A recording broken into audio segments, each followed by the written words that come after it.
After that brief scare, Rused returns from her illusion, more precisely to the moment when someone calls her. It was Leping, who informed her that the bone correction techniques described in the book are not mere tricks, but professional skills. He earnestly warned her not to imitate them lightly, as she could seriously injure herself. Visibly overwhelmed by what happened, she can only confirm his request with a slight nod, her mind still trying to process what just occurred. Additionally, she notices with concern that her progression to the rank of 4-star Demon King has failed, leaving her stuck in the 3-star category, something she had never anticipated.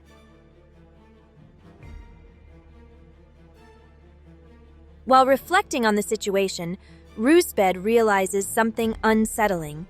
From the beginning to the end of her attempt, it was not her charm spell that truly took effect. Rather, her soul seemed to have completely fallen into the world of books, a subtle and profound trap she had not foreseen. She questions whether, perhaps, he had seen through all her intentions from the moment she entered the room. She wonders if he deliberately left a gap in his preferences, as a warning, to alert her. Finally, she reaches a grim conclusion. She knows that being ambitious and insatiable in her desires, she cannot escape the truth. Everything she has obtained, no matter how much effort she has put in, will have to be given back entirely, sooner or later. And that is a lesson that, though painful, she cannot ignore. It is then that she sees a book titled Campus Memories and Various Complicated Relationships. This makes her think that the legendary hero is offering her everything, and she wonders how she could refuse such a unique opportunity. The idea that she might be facing an unrepeatable chance fills her with uncertainty and excitement. So, determined, she touches the book and begins infusing it with her power. With resolve, she states that she will try once more without giving up to discover if this time her plan will succeed. At that moment, she finds herself transported again to another reality. In this new dimension, Leping takes on the role of a student, while she assumes the role of an attractive teacher. Without wasting time, she approaches him with an intriguing smile and asks if he is tired of studying after so long. She suggests leaving all that behind and assures him that now it will be his teacher who reviews him, ready to ease his academic burden. Leping, however, responds calmly, assuring her that it will not be necessary. He explains that he has already finished his homework and is now creating his own exercises. In response, the woman moves even closer, showing growing curiosity, and asks with interest if she can take a look at what he is doing. It is then that she sees multiple math exercises, each more complex than the last. However, that was something Rused did not know, as she assumed those circles were simple magical elements. In fact, she thought those circles were ancient and mysterious, and just by observing them, she felt an invisible pressure emanating from them.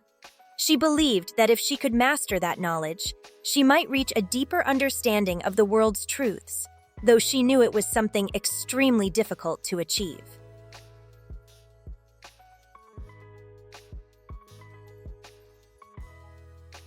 The hero calmly comments that those exercises can be easily solved with knowledge acquired in high school, and wonders if they really won't be complex enough to challenge him.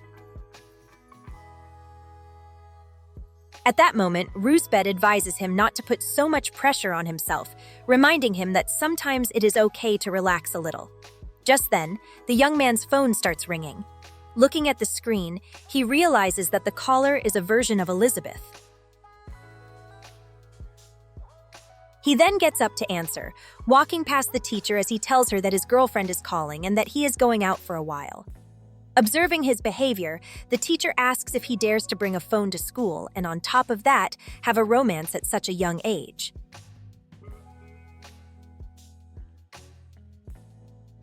It is then that he reveals that everything was fake, as they graduated a long time ago.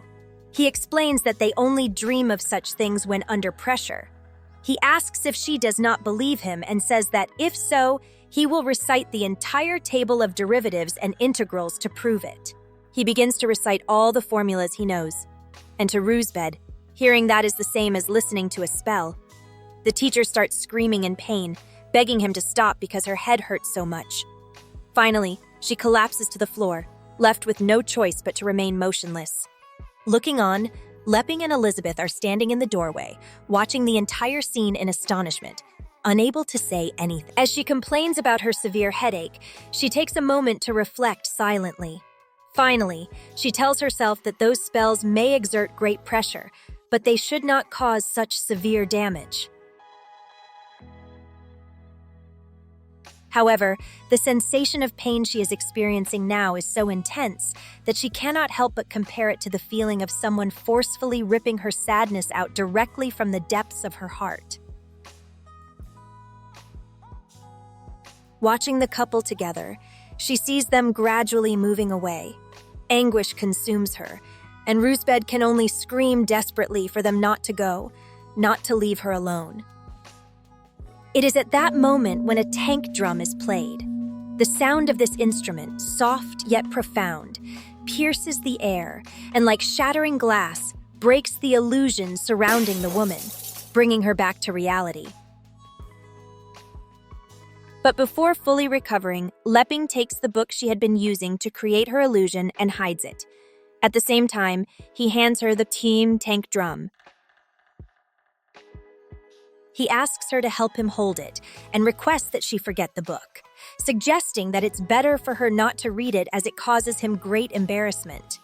He adds that the book contains a series of geometry problems, and he confesses that while writing it, he ended up turning it into a small romantic school story. He apologizes for it, feeling somewhat ashamed by the revelation.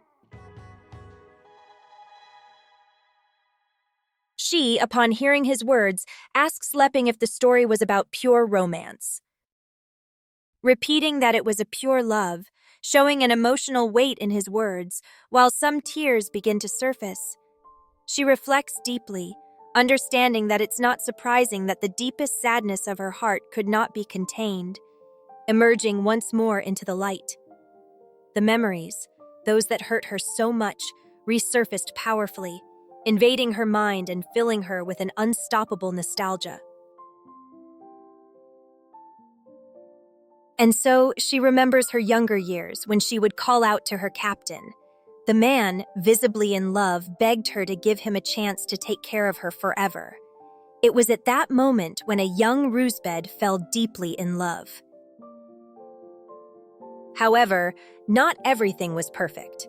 What was once pure love turned into torment filled with pain and sadness. Now Rused was wounded and her clothes were torn, exposing her vulnerability. Despite her pain and condition, she firmly asks him if he hadn't said he would take care of her. Then why does he force her to do such humiliating things with the president of his guild? The captain, the man who had once declared his love, grabs her by the hair and responds coldly. He tells her that if she doesn't manage to please the old president of his guild, he won't become valuable enough to enter high-level dungeons. Without that access, he won't have money.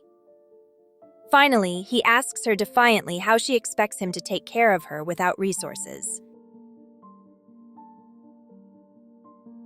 Obviously, it could only end with one of them dead, and that was the captain's fate. With a sword pierced through his chest, he was left completely dry, reduced to mere skin and bones. Meanwhile, Rused walked out of that place, leaving behind the scene of the tragedy. It was at that moment when she explained that from the moment she was forced by that man, the charm power awakened within her. Since then, she had wandered across the continent of heroes, seducing men and absorbing their magical energy to survive. However, she always did so with an empty gaze, devoid of any vestige of life in her eyes. She revealed that the deeper she fell into darkness, the more powerful she became. And due to this peculiar and dangerous ability, she was invited by the Dark Prince to join and become a member of the demon elite. But in reality, Everything she had done over the years was nothing more than a desperate attempt to make herself forget the pure love she longed for most deeply in her heart.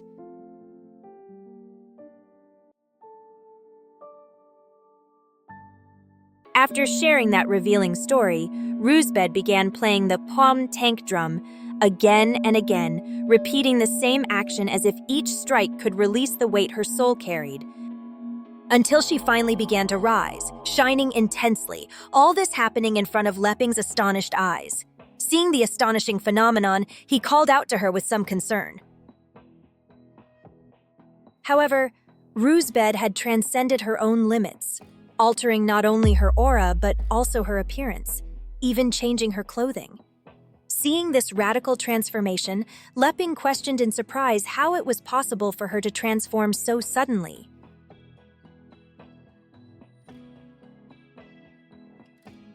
The new Rused, wearing a serene smile and emanating a radiant aura, addressed Lepping with gratitude. She thanked him for being the light that illuminated her in her moment of darkness and told him that, with this new strength of pure love, his humble servant would embark on a transcendental mission to carry that energy to other universes to confront the evil forces threatening them.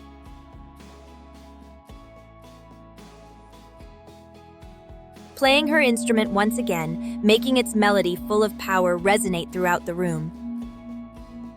With this final act, Rused disappears from Lepping's room, leaving him alone before a landscape of incomprehension. Lepping, visibly confused, cannot help but voice out loud that he truly does not understand how they think, the inhabitants of those unknown worlds whose actions seem to go beyond his comprehension. Meanwhile, somewhere hidden in the demon domain, a mutant rat was sniffing around when, suddenly, it was unexpectedly crushed. Its destruction was caused by a cat with a strange, dark gear on its head. However, after the impact, the feline noticed something peculiar. The viscous remains of the rat it had just crushed were stuck to its paw.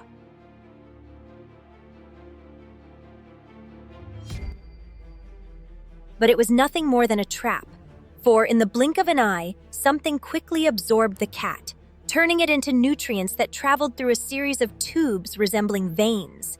These tubes carried it to a deep hole. That hole led to a vast space where a massive egg was feeding on all the living beings it captured. Beside it rested a smaller egg, one created by Emil to protect himself from Miss Malfoy.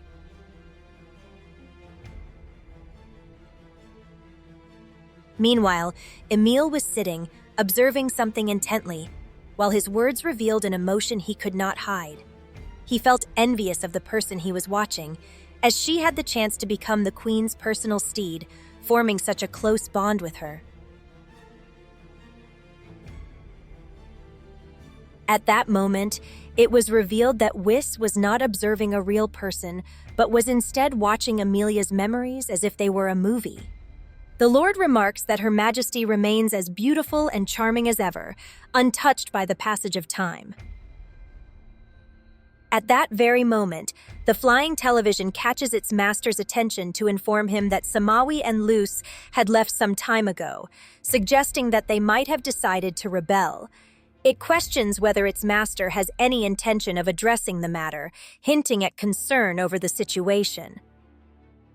While observing, it reflects on how, since the guild became ruins, its master has remained hidden in that place.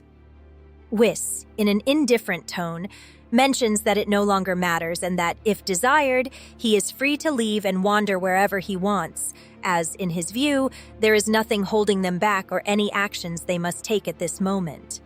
The television, visibly worried, adds that it has also lost contact with its clone in the elf tribe, and that there are rumors the tribe will be taken over by the Card Guild.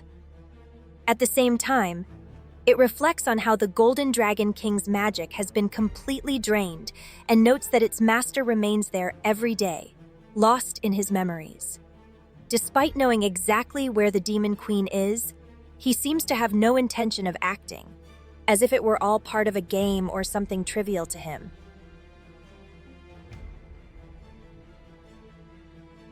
The old man keeps insisting that nothing else matters and that the connection they once had with the clone has been lost forever. He adds that finally, he has managed to capture the attention of his Queen Elizabeth, and if not for that, he would not have allowed Emilia to go after him.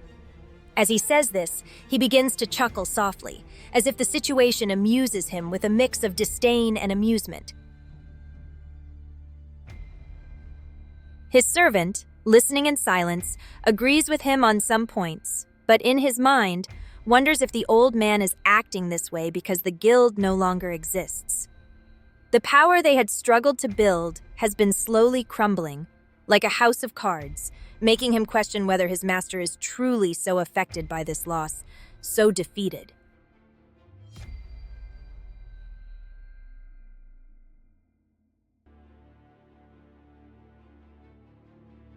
However, after a short while, he reconsiders his thoughts and refuses to accept them. He realizes he must do something, find a way to help him recover, to rise once more from the darkness in which he seems engulfed. At that very moment, a tremor shakes the entire place and the atmosphere fills with palpable tension. Whis, who had been silently observing, is the first to speak. Calmly, but with a grave expression, he mentions that this pressure is something he knows well. The television, previously indifferent to the situation, now says that she has returned, making it clear whom it was referring to. The Lord responds with unsettling calm and with eyes reflecting concern, states that he already knows, but questions why it is now, as he is not in a state to face her.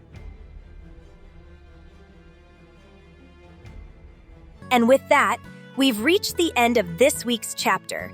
If you made it all the way to the end, I'd love to hear your thoughts on this chapter in the comments.